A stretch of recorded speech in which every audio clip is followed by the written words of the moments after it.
कमरा शांत था, पर दीवारें जैसे कुछ कह रही थीं।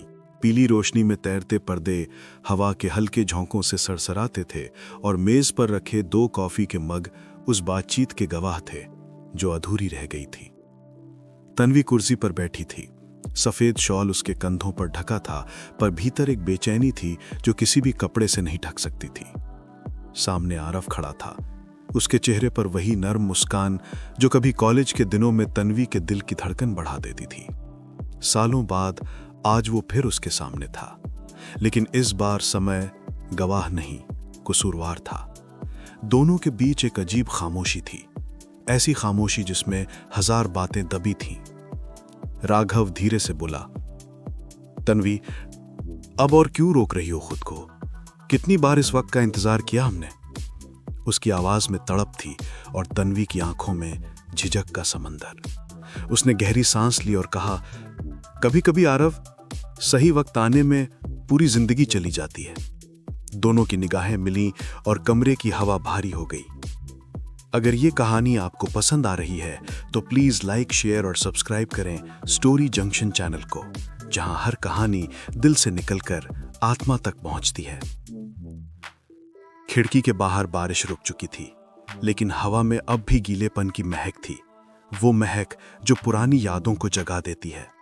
तन्वी चुपचाप खिड़की के पास जाकर खड़ी हो गई। सड़क पर गाड़ियां धीमी चल रही थीं, जैसे शहर भी उसकी तरह थक चुका हो। आरव पीछे से आया, उसके कंधे के पास रुक गया। उनके बीच का फासला शायद सिर्फ 2 इंच का था, लेकिन दिलों के बीच की दूरी कई जन्मों जितनी लग रही थी। आरव ने धीमे से कहा, याद है कॉलेज का वो आखिरी दिन जब तू रो पड़ी थी? तन्वी हल्के से मुस्कुराई।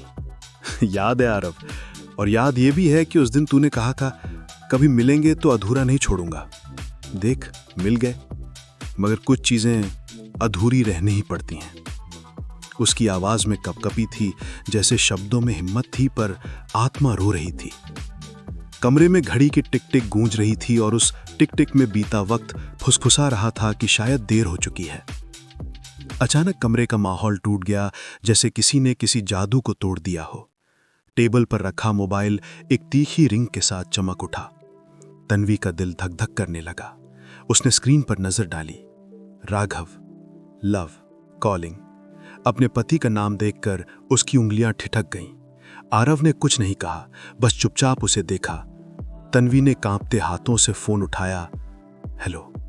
दूसरे छोर पर एक थकी सी मासूम सी आवाज थी, जल्दी आना ना तन्वी, नींद नहीं आ रही तेरे बिना।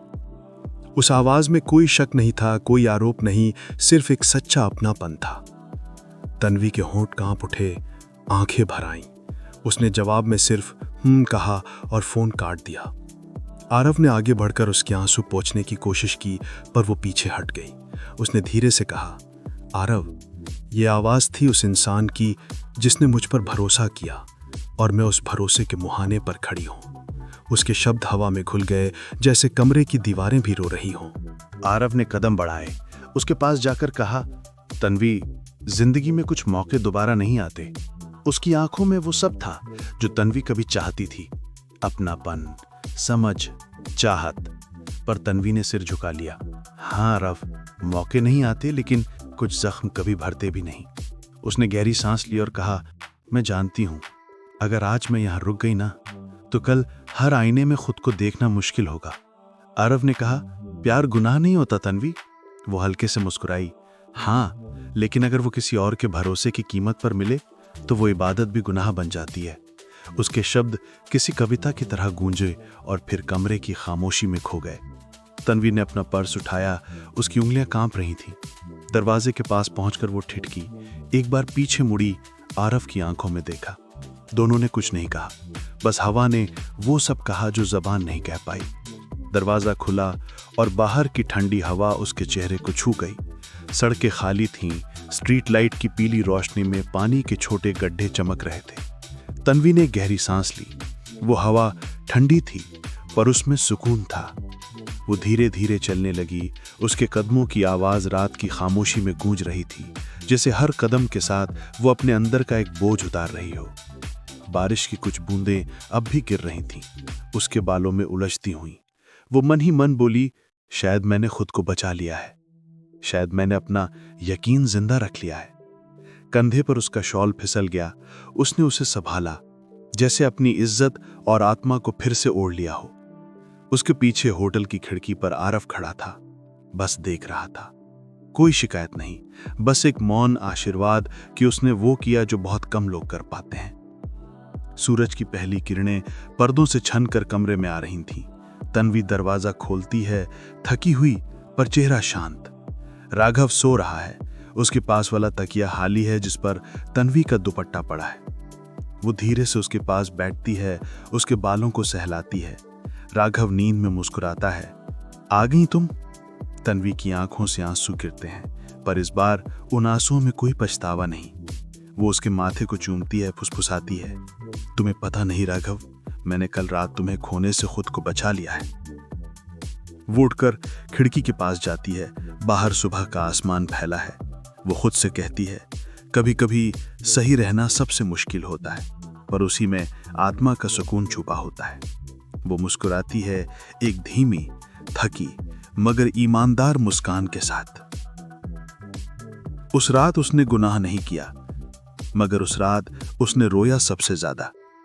प्यार से नहीं, अपने ज़मीर के लिए, क्योंकि वफादारी हमेशा चमकती नहीं, कभी कभी वो आंसुओं में डूब कर ही पवित्र होती है। तन्वी ने उस रात सीखा, कभी कभी मोहब्बत छोड़ना मोहब्बत निभाने से ज्यादा हिम्मत मांगता है, और कभी कभी एक ना सबसे पवित्र हाँ होती है, खुद के लिए, अपने विश्वास के लिए। अगर ये कहानी आपके दिल तक पहुंची तो इसे लाइक करें, शेयर करें और हमारे चैनल स्टोरी जंक्शन को सब्सक्राइब करें, जहां हर कहानी दिल के दरवाजे से होकर आत्मा तक पहुंचती है। अगर आपको ये कहानी दिल को छू गई हो तो लाइक, शेयर और सब्सक्राइब करें स्टोरी जंक्शन।